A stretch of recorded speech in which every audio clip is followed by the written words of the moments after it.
तत्सवितुर्वरेण्यं भर्गो देवस्य धीमहि धियो यो नः प्रचोदयात्। जी प्रणाम। क्रमशः हम लोग अगला श्लोक श्रीमद् भागवत गीता 17वां अध्याय श्लोक संख्या 8 से लेकर 14 तक आज का स्लॉट है। तो उसको अभी ये हम लोग ये जाने जब इस किसी चैप्टर में प्रवेश करें तो उसका शीर्षक जरूर एक बार फिर से दिमाग में रखना चाहिए।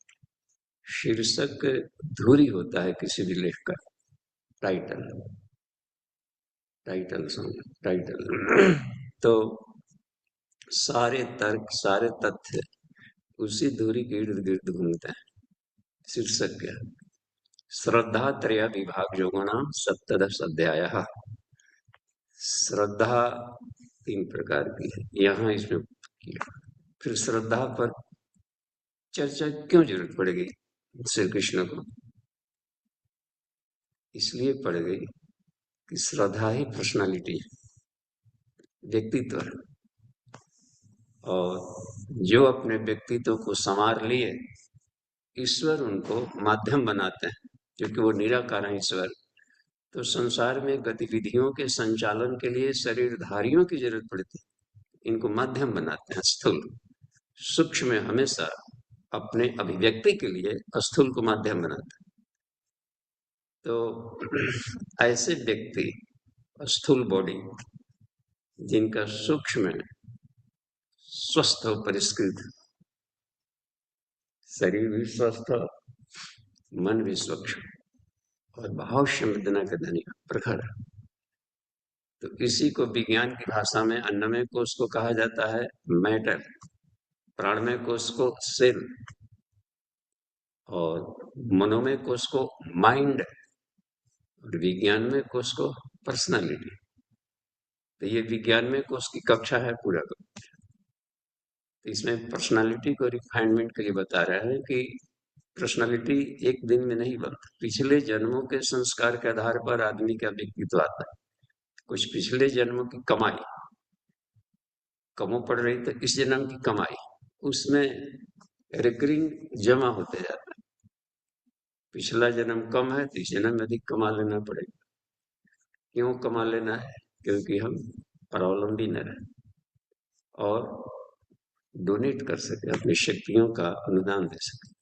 तो सीधे हम देखते हैं कि इसमें पद्य शैली में क्या कुछ गुरुदेव ने भाष्य किया है।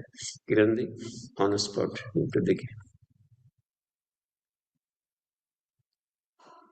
अमन जी उनको करें, किरण दी को। जी जी बाबूजी जी।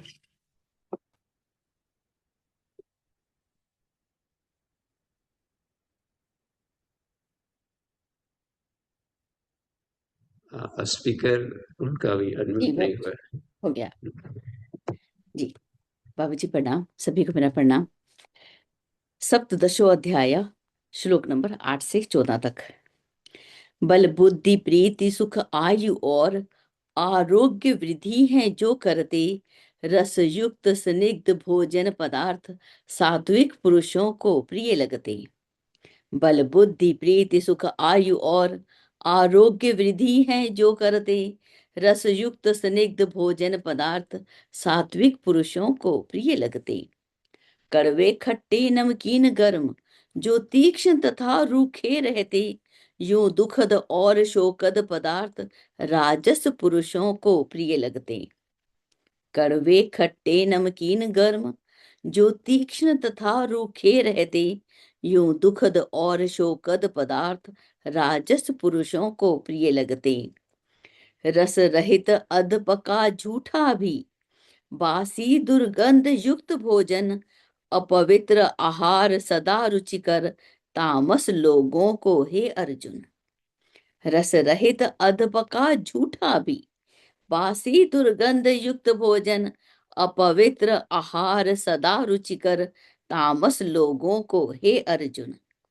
शास्त्र अनुसार जो नित्य यज्ञ करना ही है कर्तव्य पार्थ, तज फल आसक्ति करते जो जन, वह यज्ञ सात्विक है यथार्थ। शास्त्र अनुसार जो नित्य यज्ञ करना ही है कर्तव्य पार्थ, तज फलासक्ति करते जो जन, वह यज्ञ सात्विक है यथार्थ।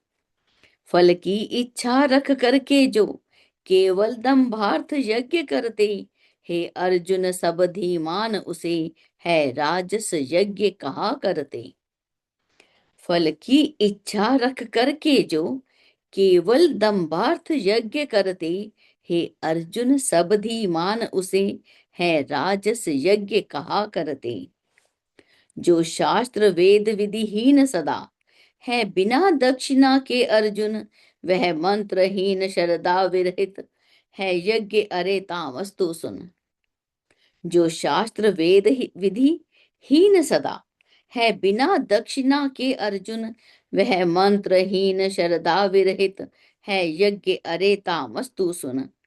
द्विज देव प्राज्ञ गुरु का पूजन, शुभ ब्रह्मचर्य सारल्य सदा, पावनता और अहिंसा ही शारीरिक तप है पार्थ सदा।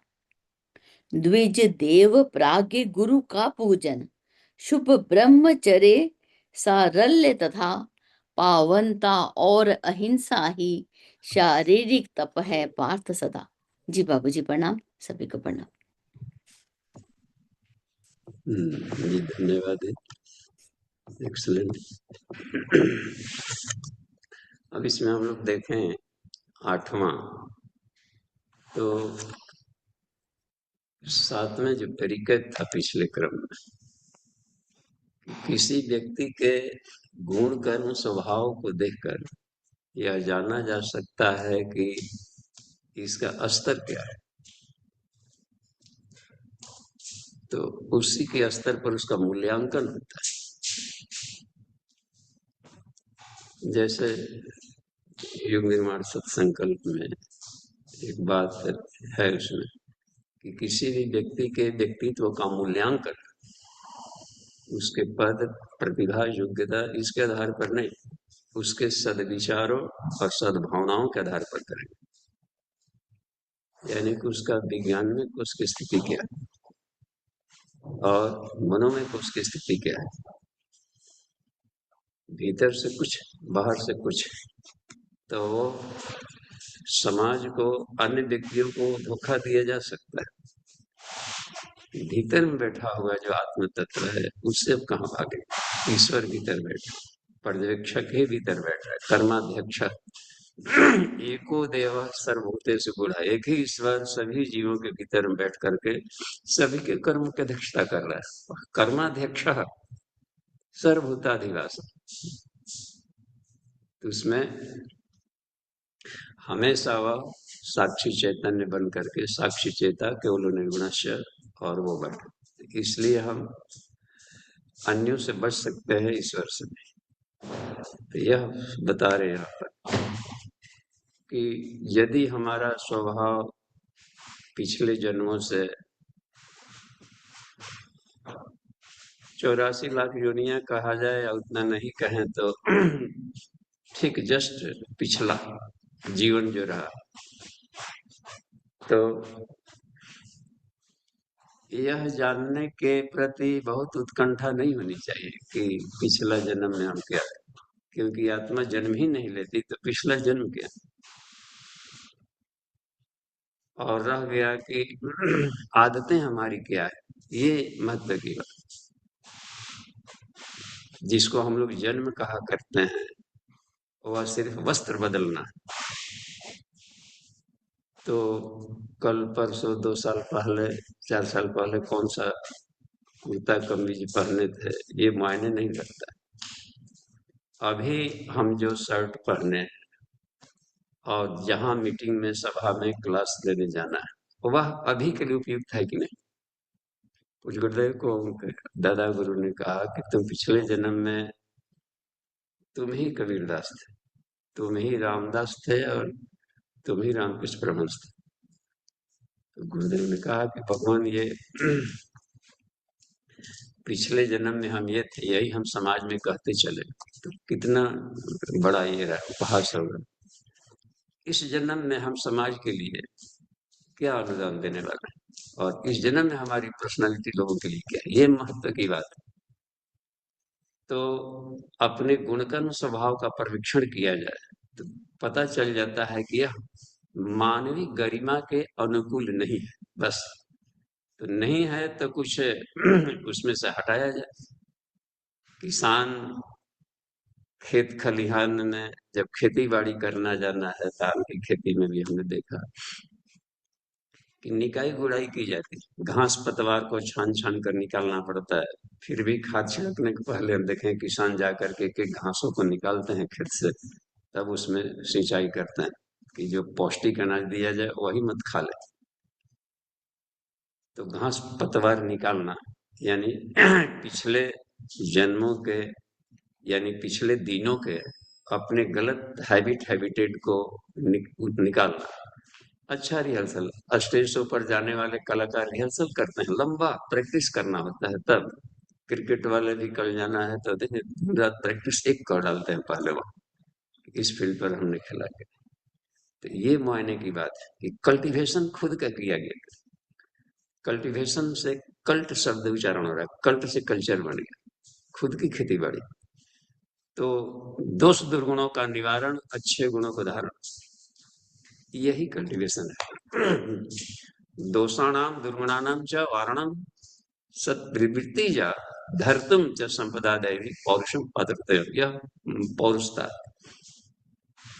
यह बता रहे हैं कि यह जो आदमी का जो सत्वगुणी है, रजोगुणी है, तमोगुणी है, तो इसकी पहचान कैसे होगी? तो भोजन खान पान से भी पहचान होगी। हमारा रुझान किस तरह के भोजन के प्रति है, ये भी एक सिम्टम पहचानने का। रुझान से पता चल जाता है कि आदमी बार बार। तो एक बार क्षेत्रों में हम लोग को निकलना था तो गुरुदेव ट्रेनिंग दे रहे थे क्लास में कि परिवारिकों का आचार संहिता कैसे। तो कहीं गए हो, पांति में बैठ गए हो और चलाने वाले सब्जी चला रहे हो, उसमें कुछ पौष्टिक डाले रहता है। जैसे मान लीजिए कहीं पर है आलू के साथ में मटर पनीर है, और जहाँ तहाँ पनीर है बाकी मटर मटर दिख रहा है, या कहीं कहीं टमाटर दिख रहा है उसमें। तो कहीं ऐसा नहीं कि चलाते समय ये बोलना वो वाला दीजिए, ऐसा जहां कहा तो महाकाल के झापड़ लगेगा। इसका मतलब है कि इस व्यक्ति के दिमाग की ललक अभी अतृप्त है, यानी अतृप्त आत्माएं समाज को आई है ज्ञान देने। तो रुझान से भी व्यक्ति का पर्यवेक्षण से पता चल जाता है कि इस व्यक्ति का स्वभाव कैसा, और ऐसा है तो अगले दिनों ऐसा एक्सीडेंट कर सकता है ये व्यक्ति। खान पान कितना असर पड़ता है माइंड पर। तो देखिए इसमें 8वें वाले में चला जाए, यहां से बता रहे हैं श्री कृष्ण कि हे अर्जुन, जो सत्वगुणी पर्सनालिटी है उनका रुझान कुछ इस तरह का भोजन होता है जिनका जो सात्विक आहार है। देखिए आयुर्वेद के भोजन का वर्गीकरण अलग है, वात पित्त कफ, इसके आधार पर वर्गीकरण होता है, क्योंकि वो काय विज्ञान है, शरीर से केवल लेना देना। और अध्यात्म मन का विज्ञान है, आत्मा का विज्ञान है। तो ये आत्मा का रिफाइनमेंट करता है। The science which deals with the study of soul, mind and inner consciousness. तो ये पांचों कॉन्शसनेस पर इस भोजन का क्या असर पड़ेगा? खाना खा रहे हैं हम तो ठीक है, शरीर गिगेंटिक हो गया, बलवान हो गया, लेकिन इस भोजन का मन पर क्या प्रभाव पड़ा, इसके आधार पर अध्यात्म में ये भोजन का वर्गीकरण, और इसका वर्गीकरण है सत्वगुणी, रजोगुणी और तमोगुणी, सात्विक आहार, राजसी आहार और तामसिक आहार। तो पर्सनालिटी रिफाइनमेंट की यात्रा अन्नमय कोश से शुरू होती है, शरीर से। शरीर भी आध्यात्मिक में आता है, दैहिक, दैविक, भौतिक। तो आध्यात्मिक में फल में छिलका भी आएगा, फल केवल गुठली नहीं आता, छिलका उसको इपिकार बोलते हैं। फिर इसमें गुद्दा होता है, पल्प वाला हिस्सा, बीजोकार जिसको कहते हैं, और भीतर वाला सीड। तो ये तीनों में आएगा। तो आत्मा एक हो गया, जैसे सिड हो गया, तो पल्प वाला हिस्सा सूक्ष्म शरीर, और ये फिजिकल बॉडी। तो फिजिकल बॉडी का रिफाइनमेंट यहीं से शुरू हो जाता है अध्यात्म। स्वस्थ शरीर अध्यात्म की पहली कक्षा है। तो यह भी देखना है हमें कि भोजन तो जरूरी है, इसलिए जरूरी है कि शरीर का पूरा निर्वाह भोजन पर है। अन्नमय कोश भोजन पर निर्भर करता है। अन्न रसेन भूत्वा, जो अन्न के रस से बढ़ता हो, अन्न रसेन से उत्पन्न होता है, और अन्न रसेन वृद्धि प्राप्तियां, वृद्धि को प्राप्त होता है, और अंत में अन्न रूप पृथ्व्याम यद विलीयते, जो अन्न रूप पृथ्वी तत्व में विलीन होता है। गर्भ से शुरू हुआ और श्मशान घाट तक इसकी यात्रा। तो इसको पोषण देगा भोजन, बस भोजन नहीं शरीर सूख जाएगा। और भोजन लेना आवश्यक ही आवश्यक है, तो कैसा ले? तो यह बता रहे हैं कि सात्विकता है यानी आत्मिकी को प्रकट करने वाला, ईश्वर के समीप ले जाने वाला, यानी आत्मा के प्रकाश को प्रकाशित करने वाला भोजन ये होता है। आयु, देखिए संस्कृत न्याय के सूत्रों को लिया जाए यहाँ पर, 8वें वाला सूत्र को देखिए। आयु सत्व बलारोग्य सुख प्रीति विवर्धना रस्याः स्निग्धाः स्थिरा हृदया आहार सात्विक प्रिया। ये इसमें बता रहे हैं कि जो सतगुणी स्वभाव वाले हों वे ऐसे भोजन को चयन करते हैं, या जो इस तरह के भोजन खाते हैं उनका स्वभाव सतगुणी होते जाता है, धीरे धीरे उनके स्वभाव में परिवर्तन है। अन्नमय कोश की साधना में 5 फैक्टर होता है। अन्न में होता है आसन, उपवास, तत्व शुद्धि, तपस्या, और बेसिक होता है नीड्स, बेसमेंट है आहार शुद्धि। आहार शुद्धो चित्त विशुद्धि भवति स्वतः। ये पाशुपत ब्रह्मोपनिषद का है कि आहार के शुद्धि से चित्त स्वतः शुद्ध होता है, पर्सनालिटी। तो और साधनाएं भले नहीं बन रही हो, पहली कक्षा में आहार शुद्धि पर ही ध्यान दिया जाता है। भोजन, योग करना है तो भी किस तरह के योग में कैसा भोजन लें, कैसे बनना है, क्या खाएं क्या पिए।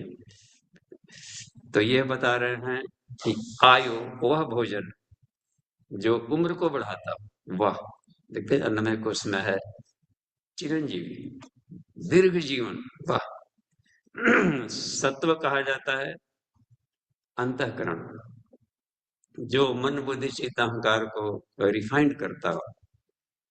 अन्न के सूक्ष्म भाग से मन बनता है। अन्न से सूक्ष्म भागे न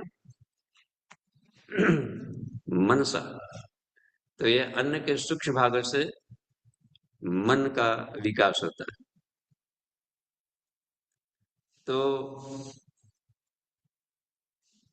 भोजन यदि सात्विक होगा तो मन भी सात्विक होगा, बुद्धि भी सात्विक होगा, चित्त सात्विक होगा, अहंकार सात्विक होगा, और बल भी बल बढ़ाने वाला होना चाहिए। हम लोग सोचते हैं कि ये खा लेंगे कुछ कोई सा भोजन तो हृष्ट पुष्ट हो जाएंगे, कुछ नॉन वेज खा ले तो शायद अधिक बलवान हो जाए। लेकिन जितने थलीय जंतु हैं उसमें हाथी सबसे बड़ा बलवान है, हाथी। और हाथी का भोजन सात्विक है, देखने वो शाक सब्जी शाक खा रहा है, केवल पत्तियां खा रहा है, वाह गजब। घोड़ा और भी द्रुत गति से दौड़ने वाला अश्व दिया जाता है, वैज्ञानिकों के मापन में हॉर्स पावर ही है, तो उसका भी भोजन देखा जाता है तो तमोगुणी नहीं है, सतोगुणी भोजन है। हनुमान जी देखिए कंदमूल फल, कृष्ण ने भी पिछले अध्याय में आया था पत्रम पुष्पम फलम तयम यो में भक्त्या प्रेक्षते, उसमें सब सात्विकों का ही नाम लिया। तो उसमें यह देखेंगे कि इजिली डाइजेबल होता है, जल्दी पचने वाला। तो यही कहते हैं जो बल को बढ़ावे और अंतःकरण को शुद्ध करता हो, उम्र बढ़ाता हो और आरोग्य निरोगता दे, जड़ी बूटियां, औषधियां, पूरा आयुर्वेद देखिए घास फूस है, आयुर्वेद पूरा घास फूस जड़ी बूटी जैसा पौधों से बना हो और सभी तरह के रोगों को हटाता है आयुर्वेद। इसका मतलब होता है कि ऐसा हम ले, इसमें चयन करना है तो आरोग्यता वर्धक भी हो, सुख को बढ़ाने वाला, प्लीजेंट माइंड, और प्रीति विवर्धना, प्रेम स्नेह बढ़ाओ। कुछ ऐसे भोजन है जो खाने से सेरोटोनिन ब्रेन से निकलता है, सेरोटोनिन आनंद वर्धक है, वाह मजा आ गया कहते हैं भोजन खा करके। तो प्रीति विवर्धना, प्रेम स्नेह बढ़ाने वाला, रस्याह, रस युक्त, रस युक्त, क्योंकि अन्न से भोजन नहीं बना, अन्न रसे न भूतवा, अन्न के रस से बनता है। हमारा एक्सीडेंट जब हो गया था और 22-23 दिन हमको केवल भोजन नहीं मिल रहा था, क्योंकि ऑपरेशन 22 दिन चला था, तो उसमें इसमें रह गया। तो हमने देखा कि भोजन नहीं ले रहे हैं फिर भी स्वास्थ्य ठीक है, तो कारण क्या हुआ? तो अन्न में कुछ पर आ गया ये वाक्य वहां पर क्लियर हुआ। देखिए रोज पढ़ते रहने से भी बात दिमाग में नहीं आती खुद को, लेकिन जब खतरे में पड़ेंगे समाधान मिलता है तो हो, इसका अर्थ ये हुआ अन्न रसे न भूतवा। वहां पर समझ में आया जब हॉस्पिटल में पड़े थे, पानी चढ़ाया जा रहा था उसी में देखते थे कि कोई आया कंपाउंडर उसमें डाल दिए, इंजेक्शन दे देते थे, उसी में लाल हरा पीला अपना इंजेक्शन देते रहते। वही था, उसमें विटामिन मिनरल साल्ट वगैरह मिल रहे थे, जलीय रूप में आते थे।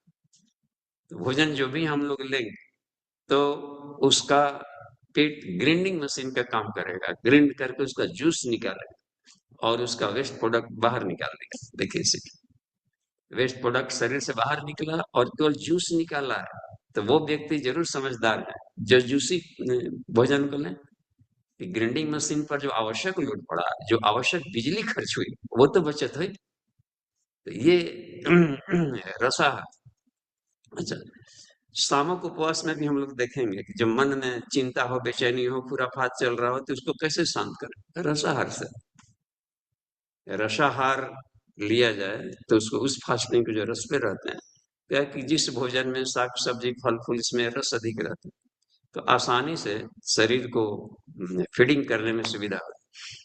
तो ये आयु सत्व बल सुख वृद्धि करते हैं। एक तो रसाहार हो, रस युक्त भोजन हो, दूसरा स्निग्ध हो, सॉफ्ट होना चाहिए, सुपाच्य हो, सॉफ्ट। स्निग्ध आता है दूध दही घी में भी स्निग्ध है, थोड़ा सा उसमें फैट भी मिला रहता है, लेकिन वो फैट फायदेमंद वाला हो, सुपाच्य। तो गाय के प्रोडक्ट वाले सब उसमें सुपाच्य होते हैं।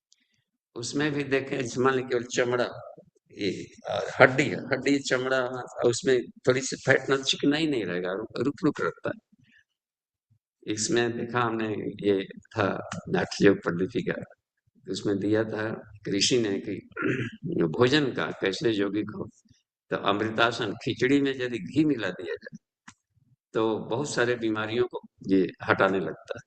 तो इसमें थोड़ा सॉफ्टनेस की जैसी बात कहते हैं, आवश्यकता से अधिक नहीं, थोड़ी सॉफ्ट। और सॉफ्ट, स्निग्ध का मतलब सुपाच्य भी होता है, हार्ड स्निग्ध, सॉफ्ट, जल्दी पचने वाला, सुपाच्य को भी स्निग्ध कहते हैं। और साथ में शरीर में एक चमक लाता है। अस्थिराह, ऐसा भोजन लें जो शरीर को पुष्ट करता है। अस्थिराह माने शरीर में टीके, जैसे प्रोटीनियस भोजन लेंगे तो उससे मांस बनता है, एमिनो एसिड टूटेगा, बनेगा, ब्रेक करेगा भीतर में पेप्टोड पेप्टाइड्स बनते बढ़ते लास्ट में एमिनो एसिड बनेगा, फिर उसी को शरीर में मांस वगैरह बना करके शरीर को ग्रोथ करेगा। और जैसे कार्बोहाइड्रेट हम लोग ले रहे हैं, तो कार्बोहाइड्रेट ईंधन का काम किया, एनर्जी प्रोड्यूस किया, जलाया, ईंधन किया गया। जो बॉडी बिल्डिंग का काम कर रहा है उसमें प्रोटीन की भूमिका अधिक है, प्रोटीन और मिनरल साल्ट्स विटामिन हैं, ये बॉडी को कंस्ट्रक्शंस में काम आ रहा है। तो कहा कि ऐसे भोजन जो कि हो तो वो इसमें फायदेमंद होते हैं, चुनता है प्रोटीनियस। हृदय रुचिकर भी होना चाहिए, नाक मुंह सिकोड़ के खा ले तो भी शरीर में नहीं लगता, तो उसमें ऐसा स्वादिष्ट। मान लीजिए कि भोजन कड़ुआ चीज खा ले, कुछ कटु, तो लेकिन फायदेमंद है, सात्विक है जैसे, तो उसको स्वाद में कटु है तो अनुपान लिया जाता है, शहद मिलाकर, जैसा सुगंधा और थोड़ा कटु हुआ तो ये या वाशा जो कफ निसारक है या फेफड़े को मजबूत करता है, तो ये भी देखा है, तो इसमें लिखा हुआ है कि दूध, जल, दूध या शहद के साथ, तो शहद क्यों मिला है? कि रुचिकर बनाने के लिए, कि बढ़िया से जाए पेट में। तो हमारे भोजन को भी इस तरीके से बना लिया जाए कि थोड़ा सा रुचिकर हो जाना चाहिए, यानी मन को भी अच्छा लगना चाहिए। तो ये आहार सात्विक लोगों को प्रिय है, यानी ऐसा आहार लिया जाए तो शरीर में सत्वगुणी मात्रा बढ़ती है। दोनों तरीके से अर्थ लेना चाहिए। सत्वगुणी जिनकी श्रद्धा हो वो ऐसे भोजन को पसंद करते हैं, या इस तरह के भोजन का अभ्यास किया जाए तो आदमी का नेचर सात्विक होते जाएगा। सात्विक नेचर यानी आत्मिक गुण विकसित होते जाएगा, आत्मा की डोमिनेंसी इस शरीर पर होती जाएगी, इंद्रियों पर नियंत्रण धीरे धीरे होना शुरू हो जाएगा। ये तो ये हो गई 8वीं वाली। 9वें वाले में जाकर देखते हैं। कटु, अम्ल, लवण, अति उष्ण। देखिए, कट्वम्ल, लवण, अति उष्ण, यहां तक एक साथ पढ़ा जाएगा 8 अक्षर। कट्वम्ल, लवण, तीक्ष्ण, लवण प्लस अति प्लस उष्ण, लवणात्युष्ण। यहाँ इसमें कितने शब्दों का एक साथ गुंफन है? कटु, अम्ल, लवण, अति उष्ण, आगे देखें, तीक्ष्ण, रुक्ष, विदाहीन। तीक्ष्ण तीखा, रुक्ष रूखा, विदाहीन दाहक, जलन पैदा करने वाला। आहारा राजयस, आहारा राजसस्येष्टा, दुख शोकामय प्रदा। यह इसमें देखिए बता रहे हैं कि किस तरह के भोजन।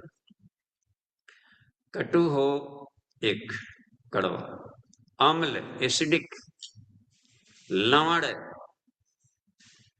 नमक, और अति उष्ण बहुत अधिक गर्म, तीक्ष्ण तीता लंका, अधिक मिर्च डाला हुआ, और रुक्ष रुखड़ा, शरीर को जो चिकनाई प्रदान न करता हो, थोड़ा सा ये, और विदाहीना, जलन पैदा करने वाला। आहारा, ऐसा भोजन राजस श्रेष्ठ, राजसी मनोभूमि के व्यक्तियों के लिए यह बड़ा प्रिय लगता है।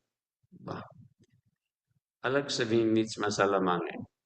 दुख शोक आमया प्रदा, आमया माने जो दुख पैदा करेगा, शोक भी पैदा करेगा, आमया और रोग भी पैदा करेगा, और प्रदा ये होता है प्रदान करने वाला। अब इसको देखते हैं कि कैसे क्या होता है। कटु, तो कड़वे भोजन शरीर को कटुता देंगे, बस।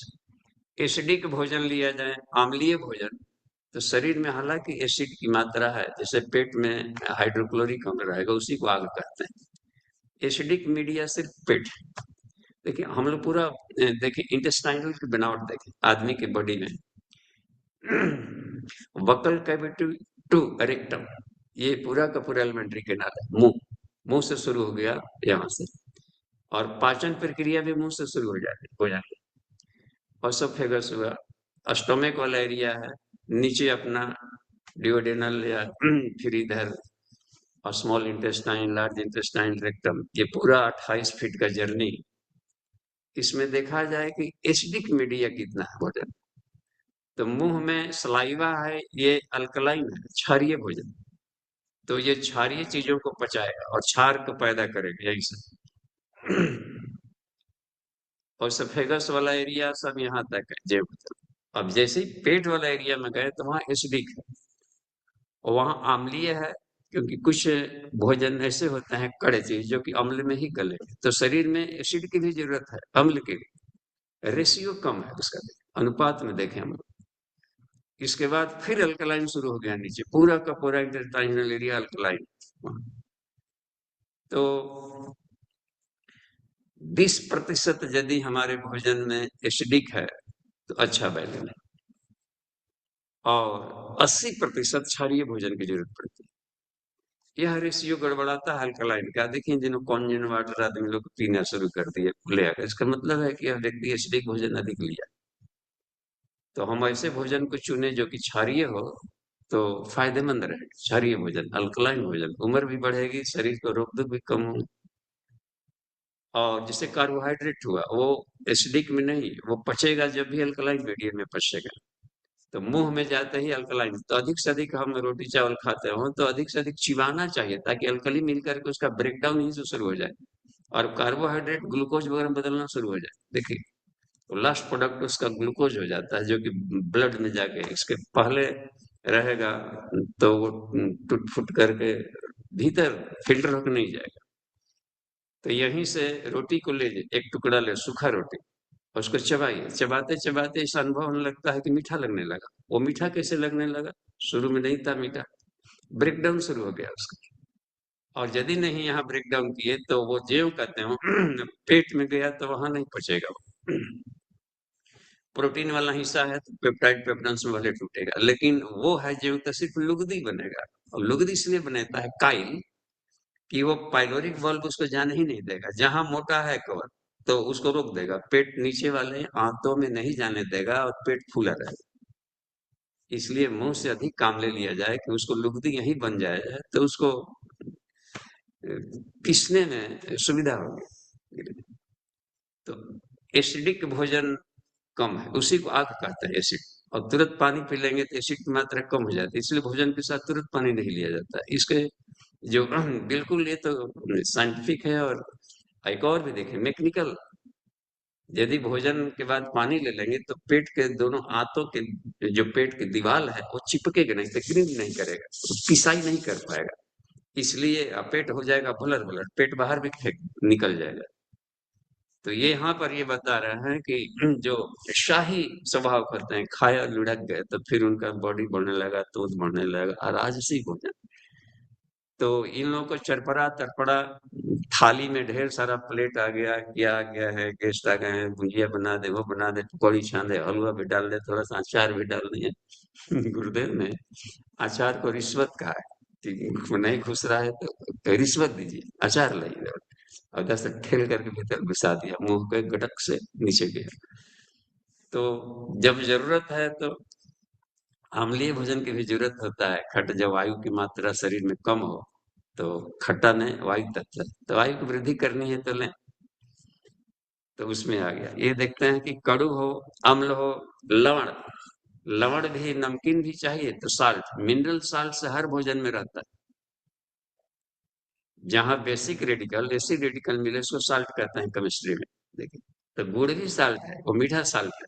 इसमें सारे साल्ट नमकीन नहीं होते, तो इसमें मैग्नीशियम क्लोराइड हो गया, जिंक के घटक होते हैं। सोडियम क्लोराइड वाला अधिक प्रचलन में है साल्ट में, थोड़ा सा इसमें खराबपन बनता है। पोटेशियम की भी जरूरत पड़ती है थोड़ी सी मात्रा में, लेकिन सोडियम थोड़ी सी उससे अधिक है। लेकिन और भी जो तत्व हैं, बाकी मिनरल साल्ट, कैल्शियम वगैरह, उसकी अधिक जरूरत पड़ती है, आयरन है, कैल्शियम है, सब। तो ये सारे साल्ट्स बनते हैं बॉडी में, तो हर भोजन में साल्ट मिले हुए हैं।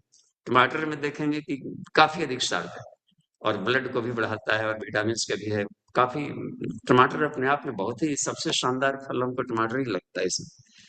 तो ये इसमें है। उसमें क्या बता रहे हैं इसमें कि अमल लवण हो, तो जो हाइजीनिक हो, यहाँ पर लवण शब्द का मतलब आ रहा है कि जो शरीर के भीतर में हानिकारक है, सोडियम क्लोराइड जैसे चीजों का, उसकी मात्रा कम रहनी चाहिए, नहीं तो फिर जाकर कॉन्सेंट्रेशन बढ़ जाएगा ब्लड का उसमें नमकीन से। तो एक जगह देखा है कि उसमें लिखा था कि किडनी को भी डैमेज करता है हाई डेंसिटी का लवण, या बीपी वगैरह को भी अधिक बढ़ाना शुरू कर देता है।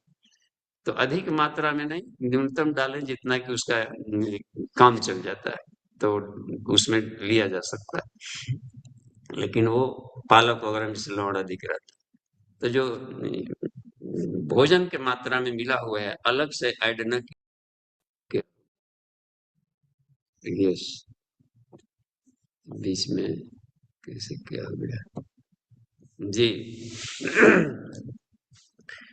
तो कटु, अम्ल, लवण, अच्छा, अति उष्ण, बहुत अधिक गर्म भी खाने से होगा क्या कि आंतें कमजोर होगी। गुनगुना, मॉडरेट, ठीक है। अच्छा, अति शब्द को यदि सब में जोड़ दिया जाए तो संस्कृत की यही खूबी है कि उसके शब्दों में से अनेक पॉजिटिव अर्थ लिखाए जा सकते हैं। कटु भी जरूरी है शरीर में, ये सब जरूरी है शरीर के लिए। लेकिन अति शब्द को यदि समझे, अति कटु, अति अम्ल, अति लवण, अति उष्ण, अति तीक्ष्ण, अति रुक्ष, विदाहीन, तो और भी स्पष्ट हो रहा है बड़ी गुनगुने। आहारा राजसस इष्टा, ये राजसी लोग थोड़ा अधिक चरपरे पसंद करते हैं, चरपरे। लेकिन वो शुरू में जीभ को केवल अच्छा लगा, दुख बढ़ाएगा, शोक बढ़ाएगा और रोग बढ़ाएगा।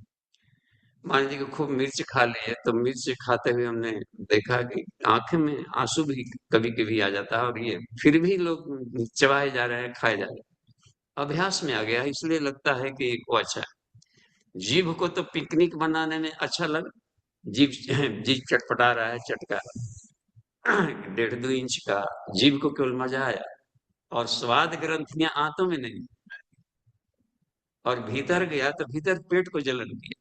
तो हम यदि अपने आप को एक गार्जियन मान लें, एक मम्मी पापा मान लिए पड़े, तो पेट वाले भी तो अपने बच्चे हैं, वो कहेंगे कि मम्मी देखिए पापा आप तो गजब मम्मी करते हैं, एक पिकनिक मना रहे हैं, हमको आग लगी है, भीतर में जलन हो रहा है, ये तो न्याय नहीं।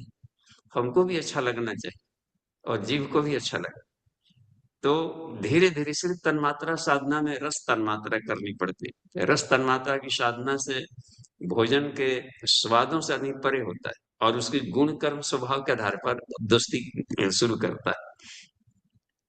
तो यही यहाँ पर देखिए कि राजसी है, लेकिन ये दुख बढ़ाएगा, शोक भी बढ़ाएगा, क्योंकि ये सब चरपरे चटपटे। 10 साल नमक हम नहीं खा करके देखे शुरुआत में संकल्प, तो उसमें नमक और चीनी दोनों छोड़ दिए। तो लंबे प्रैक्टिकल किया जाए तो उसके मन पर क्या प्रभाव है ये पता चलने लगता है। मन में काफी चंचलता थी, तो चंचलता शांत होने लगी। और चंचलता देखिए मन का कैसे प्रभाव पड़ रहा है यहाँ पर, ये लौड़ ये जो बन रहा है जो शरीर के लिए, तो इरिटेशन पैदा किया ये चरपरे चटर, और वो सीधे जाकर के ब्रेन में एक पार्ट जैसे एंजाइटी आ गया, बेचैनी, चंचलता, ये सब बढ़ रही है, तो ये भोजन भी बढ़ा रहा है वहां पर एक करके, तो ये चंचलता शांत हुई। इसका मतलब होता है कि इन भोजनों पर हम लोग के ब्रेन के जो वो पार्ट्स होते हैं, एंजाइटी वगैरह के लिए अमिगडाला पार्ट होता है, तो कहीं ना कहीं ब्रेन के किसी खास पार्ट को ये भोजन प्रभावित कर रहे हैं, और रसायन प्रभावित करता है। आंख का ये है तो, हाँ देखिए हमें बाबूजी 1 मिनट, मुझे लगता है कि किसी तरीके से सबके म्यूट खुल गए हैं। मैं एक बार सबको दोबारा म्यूट कर दूं। मुझे अपने आप को अनम्यूट कर लीजिए।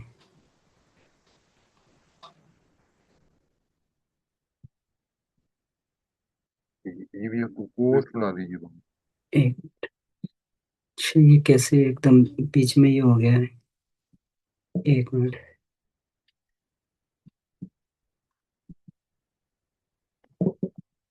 चलिए हमारा कर दीजिए, ठीक है, अनम्यूटेड हुआ। अब देखिए कहाँ पर क्या हो गया, ये कहाँ हो गया, इसको ये कर ले, इसको मैंने स्क्रीन पर ला दिया जी, ठीक है, ओके कंटिन्यू।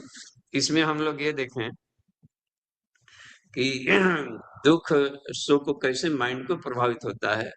एक एक चीजों पर हमने लंबा लंबा प्रैक्टिकल करके शरीर को बिल्कुल लेबोरेटरी बना दिया, एक एक चीज को लंबा जांच करके देखते हैं कि शरीर पर मन पर क्या असर पड़ रहा है, शरीर पर क्या असर है। एक एक भोजन पर लंबा कर लिए प्रैक्टिकल। टमाटर के तो 6 महीने उसको खाकर देखे, तो ओल देखे तो 6 महीने उसको खाकर देखे, तो इससे पता चलता है कि इसका माइंड पर, बॉडी पर क्या असर पड़ रहा है।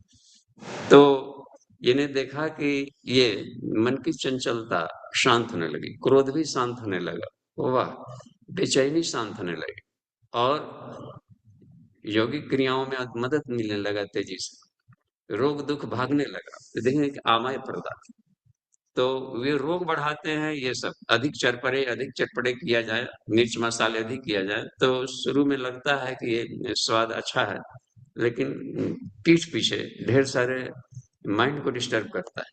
आगे ये देखते हैं 10वां वाला, देखिए इसमें क्या लिखे। तामसिक लोगों को किस तरह का भोजन पसंद है, या इस तरह का भोजन किया जाए तो स्वभाव तामसिक हो जाएगा बस, और तामसिक असुर कहलाने लगेगा, आसुरी स्वभाव हो जाएगा। 10वें सूत्र को देखा जाए, यातयामं गतरसं पूतिं पर्युषितं च यत् उच्छिष्टमपि चामेध्यं भोजनम तामस प्रियम। यहाँ बता रहे हैं श्री कृष्ण कि हे अर्जुन, जो तामसिक स्वभाव वाले व्यक्ति हैं वे इस तरह के भोजन के प्रति उनका रुझान होता है, पसंद करते हैं, मस्त हो जाएंगे ऐसे भोजन से। और उसमें आता है यात याम, लेकिन घाटा करता है बिल्कुल स्वभाव का तमुक से, यानी odd man outs, unsocial activity अपनाएंगे, अनमैनुअल बात करेंगे और बिल्कुल ही प्रदूषित उनका चिंतन विचार हो जाएगा, क्योंकि भोजन ऐसा है। यात यामम, यात यामम एक ऐसा शब्द है, संस्कृत के डिक्शनरी में हमने इसको ढूंढा तलाशा कि यात यामम अभी प्रचलन में नहीं है, श्री कृष्ण के समय में ये प्रचलन में होगा, यह वैदिक शब्द है। तो यात यामम के 3-4 अर्थ मिले, तो यहाँ पर सुटेबल क्या लगता है देखें। भोजन के अर्थ में जो था, यामम कहा जाता है एक उसका बेस्ट यूज का पीरियड, याद यानी टू गेन, जिसको गेन किया गया हो, जो गेन कर लिया हो, अपने क्रॉस कर रहा हो अपने बेस्ट यूज का, जैसे दवाइयों पर लिखा रहता है बेस्ट यूज या बिफोर इतना 6 मंथ ऐसा लिखता है, तो 6 माह तक इसका बेस्ट यूज कर सकते हैं। तो या तामम ऐसा भी समझ सकता है कि एक्सपायरी डेट वाला भोजन यदि लिया जाए तो शरीर को नुकसान करेगा, पॉइजनस भी हो सकता है, होता है ना इसमें। अच्छा, या तामम के एक और का इसमें अधपका भी शब्द का प्रयोग किया, जैसे गुरुदेव अभी जो किरण दी ने हिंदी पद्य शैली में किया, उसमें अधपका शब्द का प्रयोग। तो अधपका शब्द भी हमने देखा कि डिक्शनरी में लिखा हुआ। अधपका देखें कि क्या हानि करता है। जैसे रोटी है, रोटी पका रहे, कच्चा रह गया रोटी तो शरीर में वो हानि करता है। तो कुछ ऐसे भोजन है जो कि कच्चे कच्चे खा लिया जाए, कच्चा चावल हो जाता है वो भी नुकसान करता है, या कच्चे कच्चे रोटियां जैसे हो गई या आटा, तो शरीर में जा करके वो बहुत ही अनकंफर्टेबल होगा और शरीर के भीतर में विषाक्तता पैदा कर सकता है। या अधपके फल को भी लिया जाए, पका नहीं, आम है पका नहीं, तो नहीं पकने पर कुछ कच्चे रहेंगे तो उसमें एसिडिटी की मात्रा अधिक रहती है, खटास, और वो बीज को पतला करने लगता है। और वही पका दिया जाए, देखिए लू वगैरह में पके फल का लोग बिकते हैं क्या, वो लू वगैरह हटाने लगता है, तो उसमें केमिकल चेंजेज आता है। शुरू में हरा था टमाटर, पक गया, लाल हो गया, तो इसका मतलब होता है कि केमिकल चेंज हो रहा है पकने पर। तो अनमेच्योर्ड के साथ यदि हम उसका उपयोग करने लगते हैं तभी कभी कुछ कुछ हानि करेगा शरीर में, टिकोरे लेने लगे, तो उसकी मेच्योरिटी या नहीं चाहिए। गृहस्थ जीवन में गए और अभी अवयस्क है, तो जहां भी दोनों पक्ष अवयस्क है वर वधु, तो उसके नुकसान होंगे अगले। तो मेच्योरिटी हर जगह काम करती। ये कच्चा खिलाड़ी कहाँ से आ गया यहाँ पर, आधा नॉलेज हानिकारक होता है। ये भोजन में अधिक सेट करता है कि उसको हम पूरी तरह पक गया हो, तो पके हुए भोजन अपने आप फल से निकल के आते हैं सेवा करने के लिए। तो अधपके अनाज हानि करेंगे, तो मोगड़ी हो जाएगी। या एक्सपायरी डेट वाले भोजन है वो फिर हानिकारक हो जाए, पॉइजनस होता है, वो एक्सपायरी डेट वालों को फेंकना पड़ता है कई बार। तो ये इसमें रखा गया है कि याम का अर्थ जीवनी शक्ति भी दिया था, जीवनी शक्ति यानी जो जीवनी शक्ति जिसकी खत्म हो चुकी हो, तो वो जाकर वो फिर फायदा नहीं करता शरीर में, वो सिर्फ खाद भूसा बन जाता है। गृहिणी आटा गूंथ रही थी और उसमें कौवा आया, कहीं काम से गई होगी, तो नहीं आटा गूंथ रहे, तब तक कोई बात याद आ गई कि उसको कर लेते हैं अपन।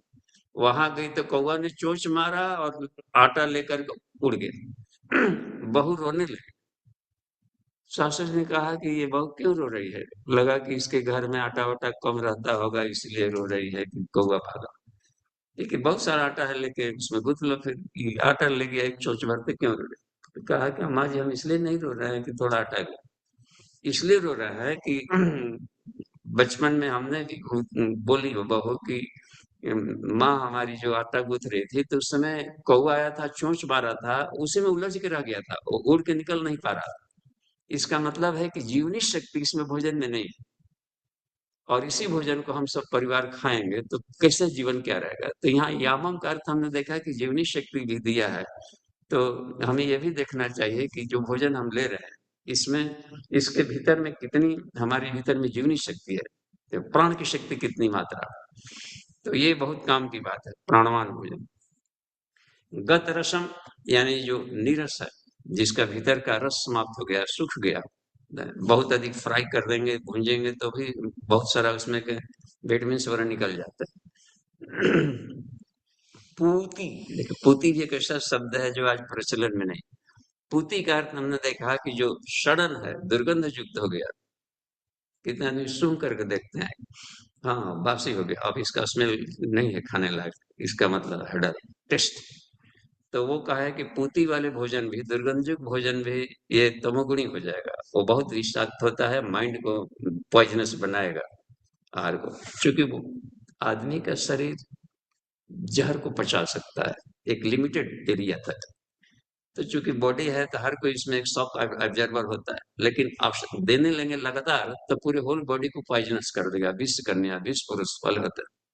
तो ये आदमी को टॉक्सिक बना देता है। आगे देखिए, पर्यूषितम, प्रदूषित, कुपोषण करने वाला। तो प्रदूषितम को पर्यूषितम लिखा हुआ है, प्रदूषित भोजन।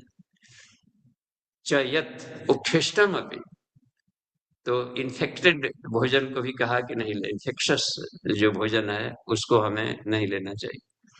और च अमिध्यम, च अमिध्यम, अमिध्यम कहते हैं जो यज्ञ लायक नहीं हो, मिध्य माने यज्ञ, तो शरीर के अनुकूल नहीं हो उसको भोजन अमिध्यम में रखा जाता है। इसको भी मांस वगैरह अमिध्यम में आता है। गो माहिंसी, अभी माहिंसी, मां हिंसा सर्वान भूतानि, वेद का कहना है कि ये इनकी जानवरों की हत्या न करें। यजमान से पसुन पाए, हम लोग देखिए यजुर्वेद का पहला ही वाला मंत्र देखा जाएगा प्रवेश एंट्रेंस में, उसी के कड़ी में जो पहला ही मंत्र का है कड़ी, यजमान से पसुन पाए, इनकी हत्या न करें। तो इसका मतलब होता है कि ये भी प्रदूषित हो गया है। और भी उसमें देखा, मध्यम का अर्थ है, उसमें हमने देखा उसमें क्या दिया है, तो उसमें लीद ऐसा कुछ चीज दिया था, ये नहीं है। तो वो शरीर के भीतर में ये जो होते हैं टॉक्सिक पैदा करने वाले, तो ये भोजन कहा है कि तामसिक लोगों के लिए प्रिय होते हैं। या ऐसा भोजन का अभ्यास किया जाए, दोस्त फ्रेंड सर्किल में आकर के ऐसा स्वभाव बिगाड़ दे कोई व्यक्ति, तो उस व्यक्ति का पर्सनालिटी तमोगुणी हो जाएगा। और वो एक आए थे दो साइंटिस्ट अपने यहाँ, वो थे एंटोनी बोरेलो, अलेक्जेंडर सतालो, और आए तो वो ढूंढते चल रहे थे। इन दिनों पूरे विश्व में हिंसा अधिक बढ़ रहा है, एक दूसरे को आदमी टॉर्चर कर रहा है, और हिंसा भाव बढ़ रहा है, क्रोध बढ़ रहा है, अपराध वृत्ति बढ़ रही है, आत्महत्याएं बढ़ रही है। तो इसका क्या कारण हो सकता है? तो ढूंढते ढूंढते भोजन पर आकर दिमाग रुका वहां पर खोजखाज करते। तो ये चल रहा था ब्रह्मचर्य में भी, ये सब बात पर चल रही थी भोजन पर, जैगोपैथी में कौन सा भोजन कैसा काम करता है। तो बैक्टीरियोलॉजी डिपार्टमेंट में जैसे जो हम लोग हवन किए तो भाप निकला, आखिर जलाएंगे किसी तक, गैसीय वोलेटाइल सब्सटेंस जो होता है जड़ी बूटियों बाहर गया, और उसमें गैस एनालाइजर चैम्बर्स में ले गए बैक्टीरियोलॉजी डिपार्टमेंट में, वहां से देखा गया कि किन किन बैक्टीरिया पर कैसा इसका असर पड़ रहा है। इसके आधार पर हम लोग उसको रखा गया कि क्या शरीर के लिए अनुकूल हो इसमें गए। तो यह पाया गया कि आदमी जब तक से ये मांसाहार की प्रवृत्ति बढ़ी है, तभी से ये सब इसकी मात्रा बढ़ गई, अपराध, हिंसा वृत्ति वगैरह। क्योंकि जो भी हम मांस वहां से कहीं पर ले आए, तो लगता है कि प्रोटीन पर हर कार्बोहाइड्रेट ये पॉलिथीन में टांग के घर में ले जाए, लेकिन उसमें एक संस्कार भी होते हैं।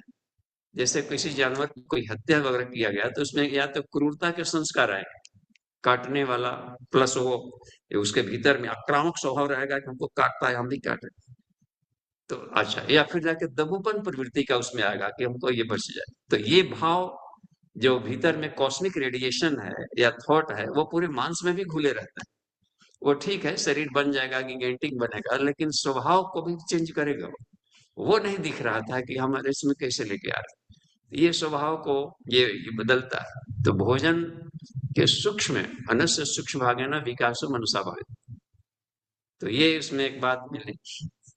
तो यहाँ पर कह रहा है कि तामस लोगों का ऐसे भोजन प्रिय होते हैं और ये हम लें तो ये देखिए कितना असर पड़ता है भोजन पे, प्रत्यक्ष भी देखा जा सकता है तुरंत ही। 11वां देखिए, 11 और 12 13 14 3 है अभी देखना, तो हम लोग थोड़ा ये करें। अब ये बता रहे हैं कि यज्ञ तप दान भी 3 प्रकार के होते हैं। भोजन, यज्ञ तप दान। तो हम यज्ञ तप दान क्यों करें? नहीं करेंगे तो ये सारा और बढ़िया है कि करेंगे ही नहीं। तो कृष्ण ने कहा कि सारे काम भले छूट जाए, ये 3 काम नहीं छोड़ सकते। ये कंपलसरी है, मैंडेटरी है। यज्ञ तप दान क्यों मैंडेटरी है, आवश्यक क्यों है, हर व्यक्ति को करना है क्योंकि आत्मा के तेज को बढ़ाता है। तीनों तो अपने ही जो मिला हुआ है शार्पनेस को घटा देगा, ये तीनों नहीं करेंगे तो। यज्ञ विश्व से भुवनस नाभि, हर सारा सृष्टि यज्ञ में चल रही है। तो अब यज्ञ के प्रारूप बदल सकते हैं, यज्ञ नहीं छोड़ सकते। अयज्ञो हतवर्चा, यज्ञ नहीं करने वाले का तेज नष्ट होता है, शरीर बल भी घटेगा, मनोबल भी, तप और सारा घटेगा। दिक्कत आती है कि हम लोग केवल स्वाहा स्वाहा को यज्ञ मानते हैं। ये यज्ञ की उसमें ये आएगी सारी जानकारियां उसमें मिलती है। तो चौथे वाले अध्याय देखा जाएगा श्री कृष्ण का। इस यज्ञ तपदान को जो क्रियाएं चल रही है, रिफाइनमेंट की प्रोसेस है, इसको विकर्म का है, विशिष्ट है। जो आत्मा के हित में, आत्म कल्याणाय, लोक कल्याणाय जो भी प्रोसेस चल रहा है किए जाते हैं, ये सारे विकर्म में आते हैं। और ये आत्मानुसंधान के लोगों के लिए इसको रखा। अब देखिए, जो सतोगुणी स्वभाव वाले हैं वो किस प्रकार के उनका यज्ञ भाव होता है। अफलाकांक्षी यज्ञ, अफलाकांक्षी यज्ञ विधि दृष्टो इज्यते यष्टव्यम मेवेति मनः समाधाय च सात्विक। अफलाकांक्षी यानी फल निष्काम यज्ञ, फल की इच्छा से जो यज्ञ न हो। तो यहाँ फल की इच्छा यानी अपने कुछ संसारिक सुख संपदा इसको वृद्धि करने वाला। अफलाकांक्षी में आता है आत्मिक विकास। आत्मिक विकास के लिए जो किए जाते हैं उसको अफलाकांक्षी भी कहते हैं। और सांसारिक उपलब्धियों के लिए जो किया जाता है वो फलाकांक्षी में आता है। जैसे शुभ कामना, कामनाएं बंधनकारी भी है, कामनाएं मोक्षदायी भी है। तो जो पुत्र काम या वासना तृष्णा अहंता, इसके भोगों के लिए भोग बुद्धि से किया जाए तो फलाकांक्षी कहलाता है। योग बुद्धि से आत्मिक विकास के लिए किया जाए तो उसको अफलाकांक्षी कहते हैं। सर्वे भवन्तु सुखिनः, ये अफलाकांक्षी है, केवल अपने स्वास्थ्य के लिए नहीं, सबके स्वास्थ्य के लिए, और सब में अपने शामिल है। तो जो परमार्थम एवं स्वार्थम मनुष्य, इसको अफलाकांक्षी कहते हैं। ये भी कामना है लेकिन शुभ कामना यह अफलाकांक्षी में आता है। तो ये इसमें बात आती है। तो आत्मिक विकास के लिए जो किए जाते हैं यज्ञ है। और विधि दृष्ट, जैसा हमें उपनिषद या यौगिक ग्रंथ बताते हैं कि इस तरह की साधना, ऐसा यज्ञ, प्राण में अपान की आहुति डालो हे अर्जुन, अपान में प्राण की आहुति डालो, या इंद्रियों का संयम करना है तो विषयों की आहुति डालो इंद्रियों में, या फिर जाकर के विषयों को भोगना है तो आत्मवश्य विधेयात्मा, तब जाके विषयों को भोगो, तो भी एक यज्ञ प्रक्रिया है।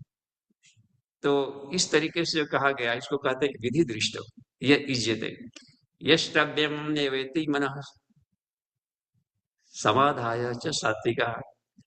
यज्ञ ड्यूटीफुलनेस है, बस यह मान करके किया जाए और मन पूरी तरह से इसके लिए कॉन्सेप्ट क्लियर हो तो उसको समाधाय करे, नहीं, ये बिल्कुल है कि हम इस भाव से कर रहे हैं कि ये तो ड्यूटी है। ये ऐसा नहीं कि कहेगा आप तो यज्ञ कर रहे हैं। इन दिनों इसलिए दिक्कत पड़ती है कि कभी-कभी घर में यज्ञ करना है वहां पर, और जो डेली यज्ञ करता है, जिस घर परिवार में नियमित गायत्री उपासना हो रही हो, वल्लीवेश हो रही हो और नियमित यज्ञ हो रहा है, तो ड्यूटीफुल है, ड्यूटी है कि ईश्वर की सृष्टि है, ईश्वर का शरीर है, इसको साज संभाल रखना, और ये प्रकृति को हवन किया जाता है। तो भी जो वोलाटाइल सब्सटेंसेज आकाश में जाती है, तो इंद्र से हवन कहा है, जठरम, ये पूरे इंद्र का बॉडी है, यानी ईश्वर का पूरा आकाश पेट है। इसमें गया तो वायु प्रदूषण को हटाया और ये शुद्ध किया, तो ये एक ड्यूटी में रखा गया। यष्टव्यम एवेति मन समाधाय च सात्विक, इसको सात्विक है।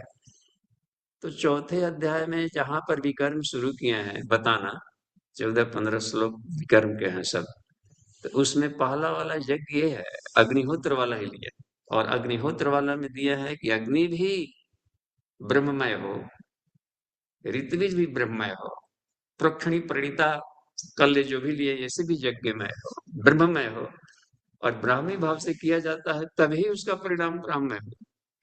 अन्य किसी से कामना किया जाए तो फलाकांक्षी होगा, अब वो राजसी में आ जाएगा। देखिए दूसरा वाला क्या, 12वां, अभिसंधाय तु फलम दंभार्थम अपि चैवयत्, दिखावे के लिए यज्ञ किया जाए या किसी मनौती के लिए किया जाए, इस कामना पूर्ति के लिए कि ये बढ़ाना है, वो करना है, तो ये जैसे कि लक्ष्मी यज्ञ, ये यज्ञ, वो यज्ञ जो किए जाते हैं, जो किसी खास उद्देश्य के लिए किया जा रहा है, तो उसको राजसी कहेगा। राष्ट्रीय यज्ञ ये सब राजसी है, बताया जाता है कि हमें राष्ट्र को ठीक करना है, तो ये भी है। लेकिन राष्ट्र वगैरह ठीक करना, धन बढ़ाना, उसको भी किया जा सकता है, लेकिन आपद धर्म के रूप में, शाश्वत धर्म से माना जाता है आत्मिक विकास के लिए, वो शाश्वत होता है। समाज के सारे काम भी मिलते हैं इसमें, हमें करना है, ये भी जरूरी है, पढ़ाई लिखाई करना, वस्त्र प्रवास भी करना, ये सब आपद धर्म कहलाता है। जब इसकी उपयोगिता हो, आवश्यक हो, तो कर लिया जाए, लेकिन वो इसी के लिए पूरा लाइफ खपा दिया जाए, तो फिर जाकर के हम जगद्वा सकलम शून्यम की जो बात आएगी, सृष्टि शून्यम, वहां पर पाएंगे कि हमारी यात्रा जो आगे की थी उसको हमने लेजी नहीं बनाया। तो बैलेंसिंग की बात बन गई। यहाँ पर बात जो रखी गई है कि ये मनोकामना पूर्ति के लिए जो किया जाता है और भौतिक संसाधनों को बढ़ोतरी के लिए, तम यज्ञम विधि राजसम, हे भरत श्रेष्ठ, उसको राजसी कहते हैं, राजसीय यज्ञ। आगे देखें, 13वां देखते हैं, कितना हो गया है, 59। विधिहीनम अस्त्रिष्टानम मंत्रहीनम अदक्षिणम श्रद्धा विरहितम यज्ञम तामसम परिचक्षते, जो विधिहीन हो, शास्त्र विरुद्ध हो, बस, सृष्टानम, जिसमें जीवनी शक्ति समाज को जीवन देने के लिए नहीं किया जा रहा, दूसरों को पोषण के लिए, सृष्टि लोक कल्याण आया, अन्न जीवनी शक्ति है, तो उसको कहते हैं मंत्रहीनम। और मंत्रहीनम यानी मंत्रों का, वेद मंत्र जितने भी बनाए, इसमें वेद मंत्र में एक होता है कि धर्म रक्षार्थ है, कल्याणार्थ है, यज्ञ कल्याण है, तो वेद के सारे मंत्र, जैसे यथेमां वाचम कल्याणी मावदानी जनेभ्यः, यजुर्वेद का जो 26वां अध्याय का दूसरा मंत्र है, इसमें बता रहे हैं वेद भगवान कि यथा इमाम, जो वाचम, जो पूरे वेद मंत्र है, कल्याणी, वो मनुष्य मात्र के कल्याण के लिए, सृष्टि के कल्याण के लिए, तो अकल्याण की भावना से किए जाएंगे तो मंत्रहीनम कहलाएगा, बस। अदक्षिणम, जिसमें समाज को आगे बढ़ाने की बात नहीं बन रही हो, श्रद्धा विरहितम, श्रद्धा से रहित हो, भाव संवेदना से रहित हो, ऐसे जग को तामस का। उदाहरण में सबसे बढ़िया लगता है, निकुंभला यज्ञ कर रहा था मेघनाथ, उद्देश्य था, देखिए, उनका कि धर्म को नष्ट कर डाले, बस अंधेरा कायम रहे, राम लक्ष्मण को सब सारे इन लोगों को मार डालना है, छुप करके दुबक कर कहीं कर रहा था गुफा में, और वो पूरा हो जाता तो फिर वो अजय बन जाता। तो विभीषण ने बताया पर हनुमान जी गए जाकर उसका जितना कलश हो रहा था कलश को लेकर उसी आग में डाल दिया भून गया। और वहां मंत्र वही बोल रहा था, ओम ऐं ह्रीं क्लीं चामुंडाय विजय स्वाहा, ओम ऐं ह्रीं क्लीं चामुंडाय विजय स्वाहा। मंत्र वही है लेकिन भाव उसका लगता है कि इन लोगों की खोपड़ियों को फोड़ फाड़ डाला। राम जी भी इन मंत्रों का प्रयोग करते थे। जैसे देखिए श्रद्धा बदली, ऐं ह्रीं क्लीं कहा जाता है वाणी को, आनंद में जो स्थिति है, लोक कल्याण में जो स्थिति है, समृद्ध में राष्ट्र को बनाने वाली स्थिति है, संस्कृति को, और ब्रह्म ज्ञान को चामुंडा वहां पर कहा है, ब्रह्म विद्या, तो उसको ये बात कही है। इसको कहते हैं कि श्रद्धा विरहितम, तो वो तामस यज्ञ है परिचक्षते, मारण मोहन उच्चाटन शत्रु को मार डाले, ये अथर्ववेद में देखिए शत्रु विनाशम सूत्र भी हैं, लेकिन वहां पर ऐसे शत्रुओं को रखा गया है जो कि धर्म विरुद्ध हो, जो लग रहा है कि आपातकाल में जब कोई जजमेंट देता है वहां पर के लिए जो परमो धर्म के रूप में लिया गया बस। लेकिन ये धर्म को नष्ट करने वाली व्यक्ति, तामस व्यक्ति के लोग ऐसे पसंद करते हैं कि अपनाए। अंतिम हम लोग देख ले, ये हुआ यज्ञ। अब तप लेंगे तो तप में 3 प्रकार है, कायिक, वाचिक, मानसिक। 14वां कायिक, देव द्विज गुरु प्राज्ञ पूजनम शौचम आर्जवम ब्रह्मचर्यम अहिंसा च शारीरम तप उच्यते। यहाँ पर यह बता रहे हैं जगत गुरु श्री कृष्ण। सात्विक तप या कायिक तप कही, कायिक तप यहाँ तपस्या को सात्विक ऐसे माना गया, कायिक वाचिक मानसिक। तो कायिक आज है, बाकी वाचिक मानसिक हम लोग कर लेंगे। तो कायिक तप कहलाता है देवताओं का द्विज, यानी कि जो समाज के लिए ये है चरित्र चिंतन व्यवहार के धनी व्यक्ति हैं इनको। तो ब्राह्मण शब्द का प्रयोग किया जाता है द्विज में। द्विज का मतलब होता है कि मनुष्यों में अब श्रेष्ठ बन गए, दूसरा जन्म पा लिया। एक तो जन्म मनुष्य का हुआ और द्विज का मतलब ये हो जाता है जो कि अब इसको सुधार करके मानव की गरिमा के अनुकूल बना लिया है और दूसरों को प्रेरणा का रास्ता बन गया, सन्मार्ग पर चलाने वाला। तो द्विज हो गया। गुरु आध्यात्मिक प्रोफेसर अपने, प्राज्ञ ऐसे व्यक्ति जो कि समाज के लिए जो कि क्या श्रेय क्या प्रिय क्या कर्तव्य क्या कर्तव्य, यानी कि गाइडलाइन बन के चलते हैं प्राज्ञ समझदार व्यक्ति। ऐसे व्यक्तियों का पूजन, सम्मान दें, सलाह लें, बस ये पूजन हुआ। अब पैर पूजी करते थाली में लेकर करने की बात नहीं है, इनको सम्मान दें और सलाह लें। ऐसे व्यक्तियों से सलाह लिया जाना चाहिए। देव कहा जाता है, आत्मा और ईश्वर के अर्थ में आ जाता है। शौचम पवित्रता, शरीर को शौचम बाह्याभ्यंतर शुचि, आर्जवम सॉफ्टनेस सरल व्यवहार, वाह। ब्रह्मचर्यम अपने वीर्य का, काम ऊर्जा का ज्ञान ऊर्जा में उन्नयन की प्रक्रिया ब्रह्मचर्य कहलाती है। काम बीज का ज्ञान बीज में उन्हें बल विद्या संस्कारों को बढ़ाना ब्रह्मचर्य, इससे शरीर पुष्ट होगा, शारीरिक तप है। अहिंसा शारीरिक तप मतलब होता है कि दूसरों के लिए हम सजनता सौजन्य रखें, अनावश्यक दूसरों को हम ये ना किया जाए, उसको प्रताड़ित टॉर्चर में न। च शारीरम तप, उसको शारीरिक तप कहते हैं। तो ये इसमें आ गया शारीरिक तप में। तो ये अन्नमय कोश में तप एक आता है, कायिक तप भी, उसमें सारे तप हैं, लेकिन यहाँ पर अभी कायिक तप लिया गया, बाकी दोनों को हम लोग कर लेंगे। तो अमन जी, सभी लोगों के लिए धन्यवाद। प्रश्नोत्तरी सेशन में हम लोग आ सकते हैं। जी बाबू जी।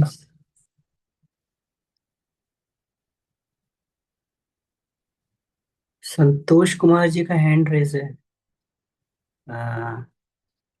जी संतोष जी, आप अपना माइक अनम्यूट कर लीजिए। जी बाबूजी प्रणाम। जी प्रणाम। सभी दिवात्माओं को प्रणाम। बाबूजी मैंने 1 वर्ष की अनुष्ठान रखे थे, तो इसमें हमने चीनी और नमक बिल्कुल छोड़ दिए थे, जो कि 4-5 महीना ठीक चला। 5वां महीना में हमको एलोपेशिया हो गया था और चेचक भी हो गया। तो इसमें हमको कौन-सा बैलेंस गड़बड़ाया, इसको जानकारी के लिए कृपया बताएँ। और अभी आने वाले गुप्त नवरात्रि कब से प्रवेश कर रही है और हम कैसे कर पाएँगे? और सासाराम आने का मन था, लेकिन आने की संभावना नहीं बन रही है, तो हम घर पर कैसे कर पाएँगे? इसका कृपया बताने का प्रयास करें, कष्ट करेंगे। देखिए, ये गुप्त नवरात्रि साल में 2 आता है, एक माघ शुक्ल, एक कम से 9 तक। नवरात्रियां ऐसे गुप्त वाला 10-10 दिन का होता है, 10 महाविद्याओं की साधना, लेकिन 9-9 के ही पैकेज लेकर चलना ठीक है। तो माघ शुक्ल पक्ष, जिसमें पर्व त्योहार में बसंत पंचमी आ जाता है 5वें दिन, और दूसरा गुप्त नवरात्रि आषाढ़ शुक्ल पक्ष में आएगा। उस समय चतुर्मास की प्रक्रिया चलते रहती थी, तो गुरु पहले के तरीके से मनभूमि तैयार करते थे, लोग दीक्षा वगैरह लेकर के 4 माह तक सत्र करते थे, तो गुरु पूर्णिमा व्रत उसमें आता है, तो ये रखा जाता है। तो ये 2 गुप्त नवरात्रियां, तो अभी बसंत ऋतु में एक आएगा, तो ये शुरू हो जाएगा आज। पूर्व संध्या है, कल से शुरू है, तो आज हम लोग यहाँ कलश स्थापना शाम को कर लेंगे, और कल से 9 दिन तक बहुत ही रेगुलर और गहन कक्षाएं चलेगी, जिस उद्देश्य के लिए बना है और आत्म साधना के लिए इसमें। तो गुप्त नवरात्रियों में खासकर कुंडलिनी जागरण विषय होता है, अपने भीतर की सोई गुप्त शक्तियों को जगाया जाए उसमें, ये तो ये उसमें मुख्य रहता है। और इसमें देखिए, आपका ये जो रहता है कि लंबे समय तक आपने नमक चीनी छोड़ दिया था, तो उसके छोड़ने के चलते नहीं हुआ है, और भी विटामिन डिफिशियंसी डिजीज होता है ये उसमें। अब गुरुदेव ने नमक छोड़ा और उन्होंने 24 साल तक, तो उनको कोई साइड इफेक्ट नहीं है। हमने भी देखा कि नमक छोड़ा था, 10 साल का संकल्प था, लेकिन इतना फायदा कर रहा था कि उसको हमने 15 साल तक ले गए। तो उसमें दिक्कत नहीं, बाद में रिकवरी में आती है कि उसमें ले बाद में शुरू करना है, तो हल्का सा, चूंकि और भी साग सब्जियों में सब है, तो अन्य चीजों की जो कमी होती है, विटामिन वगैरह मिनरल सॉल्ट, अन्य चीज, तो उसको भी लिया करें इसमें, जैसे आंवला हो गया, मुलट्ठी हो गया, या हरड़ है, बिल्व है, और उषा भारंगी हो गया। तो ये जो बात बनती है अश्वगंधा वगैरह, तो ये सब भी खाद्य, इसमें नमक कहाँ लेना है, ये पूरे बॉडी सिस्टम को बहुत स्ट्रांग बनाते हैं सुगंधा शतावर वगैरह। तो जड़ी बूटियों में हम लोग वो कहीं न कहीं पर अन्य डाइटरी सप्लीमेंट की कमी हुई होगी, तो सारा दोष नहीं थोप देना चाहिए कि नमक चीनी को छोड़ा। चीनी के बदले में गुड़ ले लिया करें, या जो भी होता है फ्रूट शुगर, फलों से जो डायरेक्ट मिलता है, छुहारे खजूर वगैरह जो मीठे है नेचर का, तो उसको लिया जा सकता है, वो हानिकारक नहीं। तो ले भी तो अच्छा, यदि मान लीजिए कि ऐसा लगता है कि नहीं ये इसी को छोड़ने से हुआ है, तो उसको लेना शुरू कर दें। शरीर के साथ क्या है ठीक करना, दवा के साथ दारू भी चलता है, दवा दारू, तो वो दारू वहां पर अर्थ में आता है कि मेडिकेटेड डोज, यदि आवश्यक है शरीर में, तो ये सब मेडिकेटेड डोज में लिया जा सकता है, तो ठीक है। तो उसको बा लेकर के कोई प्रॉब्लम नहीं, आप उसको आप भोजन के डाइटरी सप्लीमेंट बदल दें, ठीक हो जाएगा। बाबूजी, क्या घर में हम ये नवरात्रि कर सकते हैं? कहीं भी कर सकते हैं, चलते फिरते, जो सैनिक है वो युद्ध भूमि में करेगा, वो अपने ढंग का करेगा, वहां पर भजन लेगा, तो ड्यूटी इसमें बाधिक नहीं है। हम लोग ड्यूटी को उसके साथ जोड़ते हैं, ड्यूटी फुलनेस को जगह में बना दें, तो क्या है, हर व्यक्ति के लिए पर्व त्योहार आता है, किसी खास व्यक्ति ही नहीं, समाज के दो चार आदमी करेगा, पूरे मनुष्य मात्र के लिए आता है पर्व त्योहार। तो ये भावना तो समाज स्थान समूह आश्रणी भी, पर्वों का उद्देश्य है कि समाज की सामूहिक भावना को सलीनता की तरफ मोड़ा जाए। ये तो उसमें अपना ड्यूटी करते रहे, सुबह में कौन सी, सुबह में ब्रह्म मुहूर्त में कर लिया, और शाम को 1 घंटा मिल जाता, 3 घंटा तो ईश्वर का है, तो जी, ब्रह्म हमने मुहूर्त वो का 2 घंटा और शाम के 1 घंटा, बाकी दिन भर उछलते कूदते रहे। जी, हमने वो गुप्त नवरात्रि कभी किए नहीं, तो उसका नियम भी ऐसा ही होता है ना? हाँ, जो अब जिस नवरात्रि में अपने शरीर को भी मजबूत करना, उद्देश्य है पांचों बॉडी को मजबूत करना, न कि और कमजोर बना देना। फास्टिंग इतना मत कर डालिए कि ताकत टूट गया तो फिर क्या करेंगे, कैसे फौजी काम करेगा। तो उसमें रहता है कि शरीर को मजबूत, मन को मजबूत, प्राण को मजबूत, विज्ञान में कोश आत्मा को मजबूत और ईश्वरीय ब्रह्म तेज को मजबूत करना, मजबूत करने के लिए आता है पर्व त्योहार। जी उपवास इसलिए कर दिया जाता है कि जो एक्स्ट्रा टॉक्सिक था तो उसको हमने निकाल दिया, ना कि पूरे मांस की ही गलाने लगे। इसी में आया था कि जो होता है कृष्ण कृष्ण काया, जो शरीर के भीतर के पंच तत्व गलाने लगते हैं तो शरीर के भीतर के देवता मरेंगे तो बदला लेगा सब, और हम भी भीतर ही हैं, तो हमको भी वो मारता है और सारे बॉडी के देवताओं को मारने लगेगा। तो वो उसको तामसिक तप में नहीं लेना है, हमें वैसे करना है, स्ट्रॉन्ग बनाना अपने आप को। जी जी जी, प्रणाम, धन्यवाद। जी प्रणाम, आगे बढ़िए तो। प्रणाम बाबूजी। जी मोनिका। प्रणाम। हाँ हाँ बाबूजी, एक चीज पूछना था, इस नवरात्रि में किनोवा का मतलब यूज कर सकते हैं, और दूसरा कि तुलसी काढ़ा अगर उतने मात्रा में उपलब्ध नहीं है तो फिर उसके जगह पे क्या ले सकते हैं? हाँ, प्रज्ञा पे में डला रहता है तुलसी का कड़ा, तुलसी का चूर्ण काफी है, तो प्रज्ञा पे लिया करिए, तो प्रज्ञा पे बढ़िया है। या अपने शरीर में कौन सा सिस्टम कमजोर है उससे जुड़ा हुआ जड़ी बूटी उषा पान के समय में ले लें, उसका चूर्ण। जी बाबूजी, हाँ, और किनोवा का? क्विनोआ ठीक है, वो बथुआ के साग का सीड है, तो दिन में आप उसको ले सकते हैं चावल वगैरह की जगह पर, बहुत बढ़िया है सबके लिए, ठीक है क्विनोआ, कोई दिक्कत नहीं, नवरात्रि सुपाच्य में भी खा होता है। सकते हैं? अच्छा। क्विनोआ सीड होता है ना बथुआ के साग के सीड से। जी जी बाबूजी, धन्यवाद हाँ, बाबूजी। अपना ड्यूटी, चूंकि इसमें छुट्टियां नहीं रहती है सरकारी, केवल वो आश्विन वाला में 3-4 दिन मिल जाता है सप्ताह के बाद से, थोड़ा सा अधिक उसमें छुट्टी, रामनवमी वाला में भी छुट्टी कम मिलता है, और गुप्त नवरात्रि तो मालूम ही नहीं है अभी, तो कम लोग उसमें भाग लेते हैं, एक दिन बसंत पंचमी को छुट्टी मिल जाता है। तो बाकी आपके डेली रूटीन में मॉर्निंग आवर पे भी अपना कर लें, साधक के लिए तो 365 दिन उसका पर्व त्योहार है, हर दिन जी जो जिनके डेली रूटीन में है उनको समझिए वो सिस्टम सही है, स्वभाव का अंग बना लेना है। जी बाबूजी, प्रणाम बाबूजी। जी धन्यवाद। नेक्स्ट, और जी देखिए बाबूजी, तो। चैट का प्रश्न ले लेते हैं। जी सृष्टि जी का प्रश्न है, सृष्टि सिन्हा जी का। प्रणाम बाबूजी, पतंजलि योग सूत्र में महर्षि ने योग की परिभाषा दी है, चित्त की वृत्तियों का निरोध करना ही योग है, तो चित्त को शांत कैसे करें?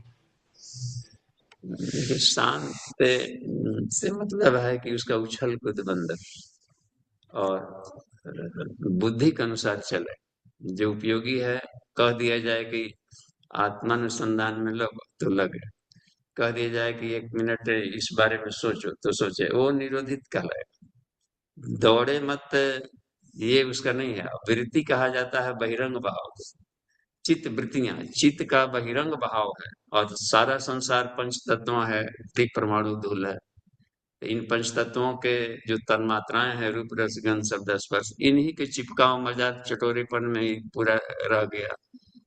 तो उद्देश्य था आत्म विकास भी, ईश्वर के शक्ति से संबंध भी जोड़ना था, उसके अनुशासन में रहकर काम करना था, तो चित्त वृत्ति, तो चित्त के वृत्तियों के बाहरी बहाव को रोक करके और उसका सदुपयोग किया जाए, उस निरुद्धित चित्त को अपने आत्मिक विकास में लगाया जाए, लोक कल्याण में लगाया जाए। तो पतंजल ने केवल आत्मिकी को नहीं लिया, बाहर के भी लिया है, देश बंद काल तत्प्रत्यय एक तानता ध्यान, तत्व तत्व का शब्द यहाँ पर ले लिया प्रत्यय, ईश्वर चूंकि बाहर भी घुले गए और निराकार भी हैं, लेकिन हर वस्तु में कण कण में भी उन्हीं की इमेज है, सर्वव्यापी सत्ता भी है, तो बाहर भी गया तो उसके भीतर भी ईश्वर से अपने आप को जोड़ना, तत्सवितुर्वरेण्यम आएगा। ते सर्वं सर्वदा प्राप्त धीरा युक्तात्मानं सर्वमेव विशन्ति, मुंडकोपनिषद का एक निर्देश है कि ईश्वर चूंकि हर जगह है, तो हम भी हर जगह ढूंढ लें, हर जगह दोस्ती करना सीखें।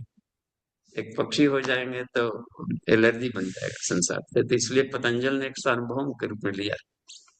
तत्प्रत्यय क्रांताध्याय, प्रत्यय शब्द का यहाँ पर लिया है वो ईश्वरीय को, जो हर जगह खुला है, बाहर भी है भीतर भी है, तो जहां भी गया उस वहां के साथ ट्यूनिंग करे, रेजोनेंस बना, तो उसमें लिया है, तब वो निरोधित मन कहलाएगा, चित्त का।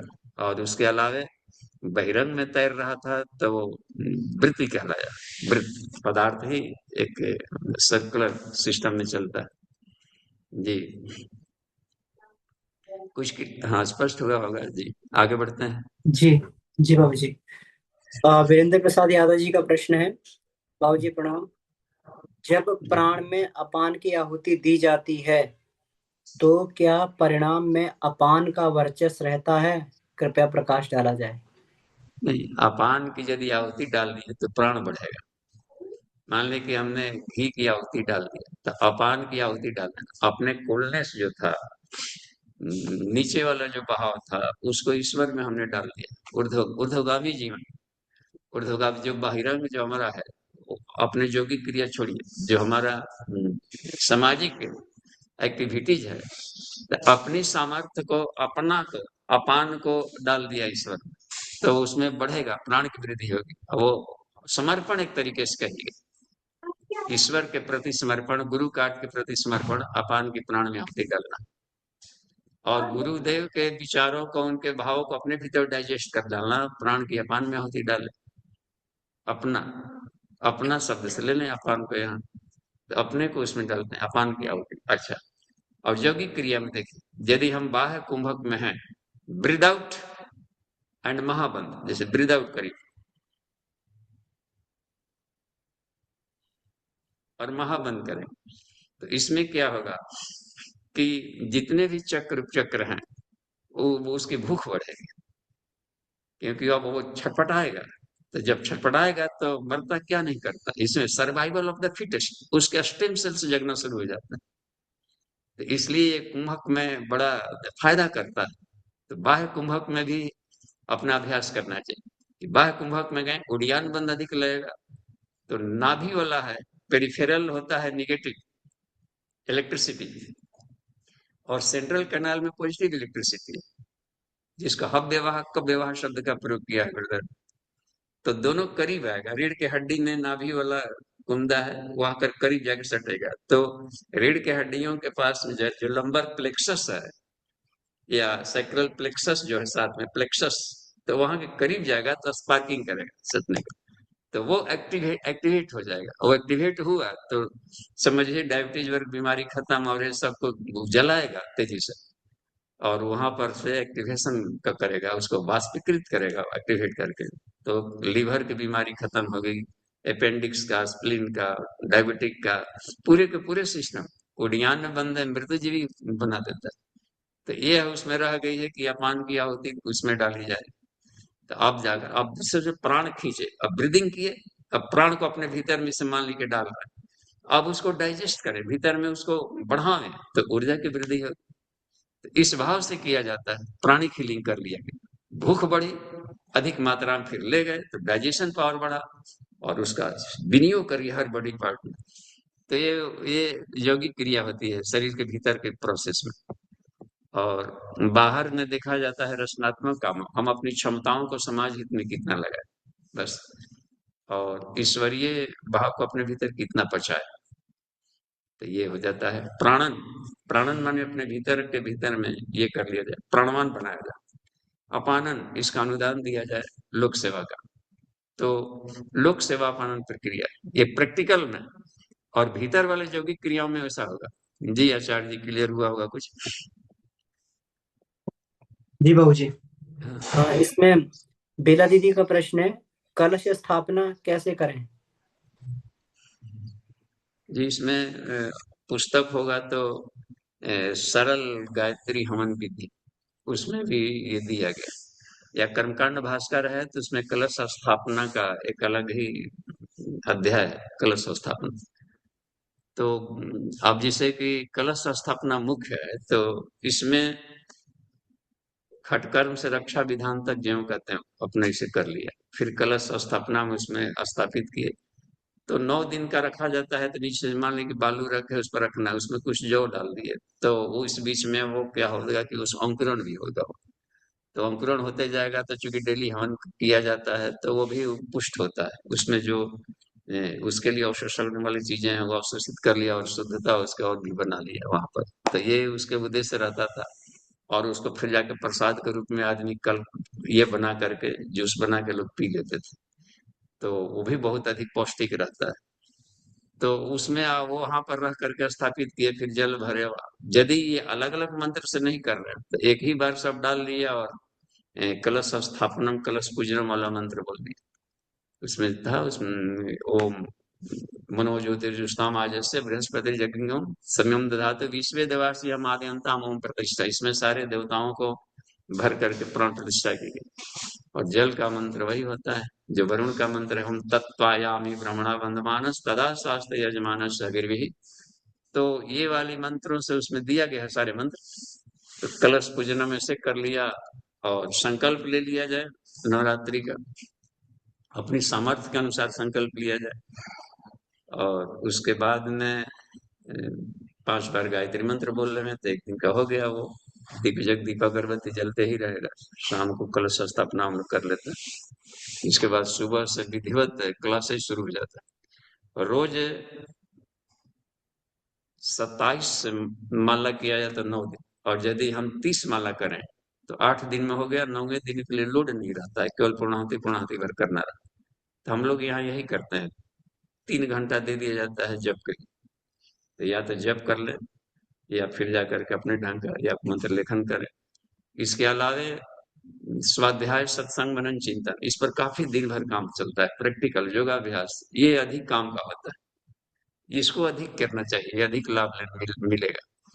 तो जो कि ड्यूटी है आपका, बैंकिंग में आप हैं और तो बड़ा काम है, तो सुबह में अपना जितना सफर उतना कर लिया। कम से कम एक आध माला तो अधिक बढ़ गया, 15 मिनट जब कर लिया वो कर लिया। भोजन में थोड़ा सा ये चेंज कर ले और मनोभूमि शानदार बना के रखा जाए सदा, तो हो गया, ड्यूटी करते हुए हो जाएगा जी। स्वाध्याय बहुत जरूरी है जी। तो हो गया समय अभी जी कल बाबू जी, समय है अभी, तो भी और हैंड रेज कर सकते हैं जी। कुछ अगर प्रश्न हो तो इसमें हैंड रेज किया जा सकता है। अभी हमारे पास में समय है 7 मिनट का। चलिए जी, साधना बेला संबंधी दीदी, हाँ बेला दीदी। हाँ चलिए ठीक है। आपका स्पीकर नहीं है चालू है दीदी, देखिए हाँ हो गया प्रणाम जी। प्रणाम बाबू जी, सबों हाँ को सभी को प्रणाम। दिया इसमें रेगुलर मतलब 9 दिन 24 घंटे जलने चाहिए। नहीं, जब जब करें तब जलना चाहिए। अब वैसे अखंड दीप रख दिए हो तो वैसे ही जलते रहता है, उसमें बर्तन जलता रहे तो वो जो वहां जलते रहता है, जो कि बराबर लोग वहां पर कोई न कोई आदमी बैठ के जप करता है तो वहां जला सकते हैं। रात्रि कलश में के साथ जरूरी नहीं है। कलश के साथ जरूरी है, जब वहां पर जप करने बैठे हैं तो वहां दीपक अगरबत्ती जला लो। हाँ, कलश पूजन में भी एक उसके बाद पूजन का एक मंत्र ही है अग्नि वहां पर। तो अग्नि पर इसमें होता है ना ज्योति प्रस्थान, तो उसमें एक ज्योति का मंत्र है, अग्नि का दीप प्रज्वलन। ओम अग्नि ज्योतिरग्नि स्वाहा, उसमें है दीपक का जलाना, तो यज्ञ का प्रतीक है। और अग्नि वहां पर एक है, 5 तत्वों में कलश में मिट्टी हो गया या धातु का हुआ तो पृथ्वी तत्व है, उसमें जल डाले तो जल तत्व हो गया, उसमें अग्नि के काम आ गया, दीपक जलाया है। वायु है तो थोड़ा सा कलश में खाली जगह रखा जाता है ऊपर का हिस्सा, ताकि हवा के लिए, और आकाश तत्व है जगह खुला है। तो 5 तत्वों का एक कॉम्बिनेशन है वो।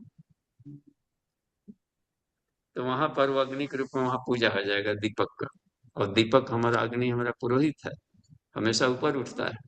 जीवन में बराबर ऊंचा उठो, कितना हो लोग पैर खींचे कितना हो, लेकिन हम अपने प्रगति न रोकें। वाह, कितना आनंद आ जाता है जीवन। प्रकाश फैलावे, अंधेरा दूर करें, तो ये बहुत कमाल की बात है। और उसमें तो इसलिए पुरोहित कहलाता है हमारा। तो ये दीपक जलाना वहाँ जरूरी पड़ता है कलश पूजन के समय में अगरबत्ती। लेकिन जब जब आप ड्यूटी चले गए हैं, अकेले हैं, दीपक बुझा तो वहाँ टेंशन में मत पड़िए कि दीपक बुझ गया होगा, आप क्या करें। नहीं, वहाँ दीपक को छोड़ दीजिए, अपने से बुझ गया ता करके फिर जला लें। बिल्कुल अग्नि कहाँ जाएगा, कण कण में अग्नि घुला है, तो अपने भी अपने हम ड्यूटी जाएंगे तो नहीं घूमेगा फिरेगा, घूमे फिर ली उसको लेकर के व्रत खंडित हो गया ऐसा नहीं डिप्रेशन में जाना। अखंड दीप रख लिए हैं तो डाल दीजिए अपने से, उनका जब तक मन है तो जलिए, अपना जलते रहेगा। लेकिन जहाँ जप कर रहे हैं तो वहां बैठे हैं तो आपके सामने है तो उसको प्रज्वलित रख जी। और बाहर में कैसे दीपक जलाएं, अपद दीपो भव, वहां बुद्ध वाला सिद्धांत काम करता है। अपनी आत्मा का ध्यान करना है, उसकी चमक, उसमें ईश्वर का ध्यान करना, तो वो प्रकाश से प्रकाशित होना।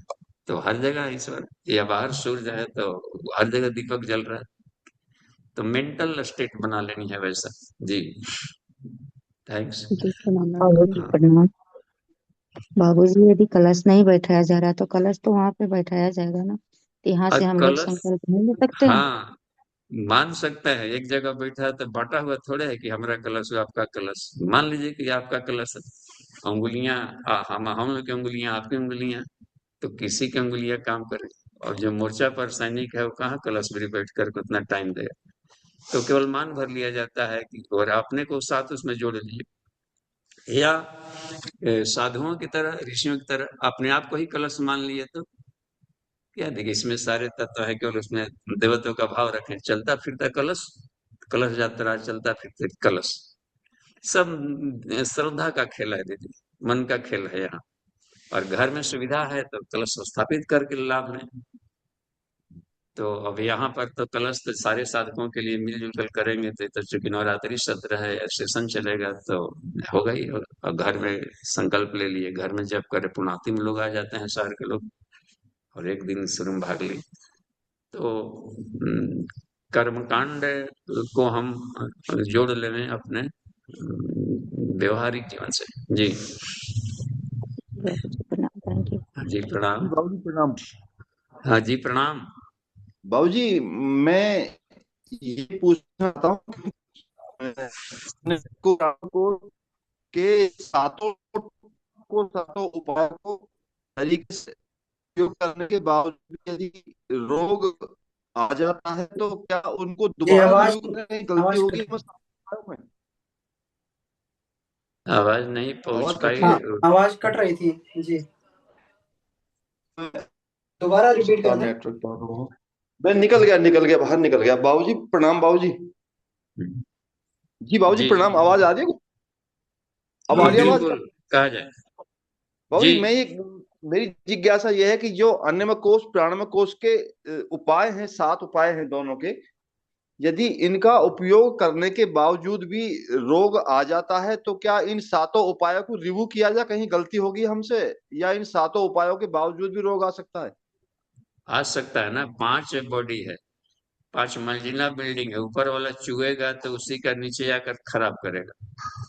तो उदास रहेंगे तो रोग आएगा। मनोमय कोश है, 7 कर लिया, और मन में निगेटिव चिंतन कर रहा है तो निगेटिव चिंतन किया तो पिट्यूटरी ग्लैंड टॉक्सिन निकालेगा, और मास्टर ग्लैंड है तो सारे सिस्टम को जहर भर देगा, तो वो कमजोर करेगा। तो पांचों बॉडी को हेल्दी रखना होलिस्टिक हेल्थ है। कहीं भी एक सड़न रहेगी किसी परत में तो वो जहर फैलाएगा।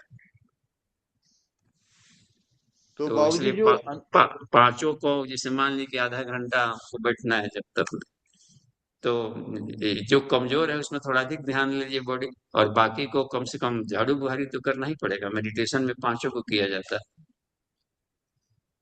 बाबूजी, जो हम ये इसकी उपलब्धि में कहते हैं अन्नमय कोश की में कि उत्तम स्वास्थ्य रहेगा, स्वास्थ्य आपका अच्छा हो जाएगा, और प्राणमय कोश में भी है कि दीर्घ जीवन उत्तम स्वास्थ्य, तो वो फिर इसका मतलब वो कहीं कॉमा फुल स्टॉप लगाना पड़ेगा उनके साथ में?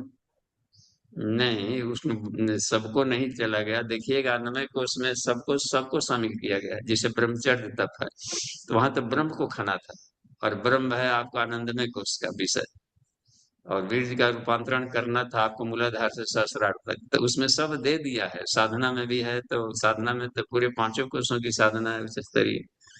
और अर्जन तप है, डेली स्वाध्याय करना है, उपनिषदों का स्वाध्याय करेंगे तो अपने आप खुराक मिल गया विज्ञान में का आनंद और मनोमय का।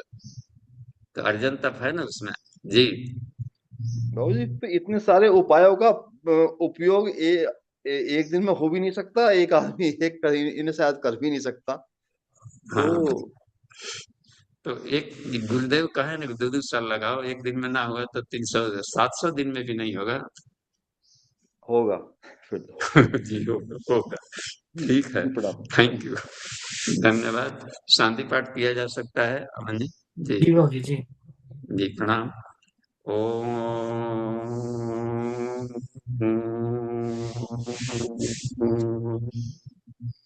शांति ही शांति ही शांति ही। समाप्ति।